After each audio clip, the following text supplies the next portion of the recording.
গোবিন্দনগর বাস স্ট্যান্ডের কাছে এক পেট্রোল পাম্পে কাজ করা নারীকে ঘিরে এখন সোশ্যাল মিডিয়ায় চলছে ব্যাপক চাঞ্চল্য আলোচনা। নাম টুম্পা সিংহ। কে এই টুম্পা সিংহ? কিভাবে তিনি আজ সবার পরিচিত মুখ হয়ে উঠলেন, সেই গল্পটাই আলোচনার কেন্দ্রবিন্দু। কিছুদিন আগে অসহায় মৃদু হাসি নিয়ে কাজ শুরু করেন পাম্পে। শুরুটা ছিল কঠিন, কিন্তু অদম্য ইচ্ছা আর পায়ে দাঁড়ানো।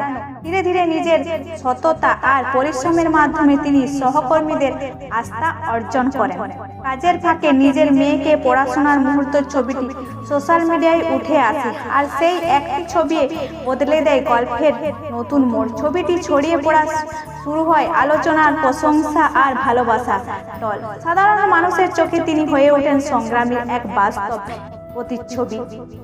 এরপর আরো বড় চমক, এক জনপ্রিয় টেলিভিশন শো দিদি নাম্বার 1 থেকে তার ডাক আসে, আর বেশিরভাগ মানুষের কাছে তার পরিচিতি তুলে ওঠে।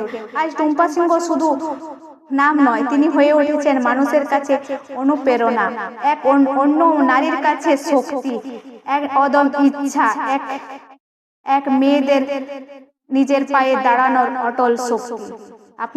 আপনারা এই ভিডিওটি বেশি বেশি করে শেয়ার করে দেন এবং মেয়েদের কাছে পৌঁছে দেন।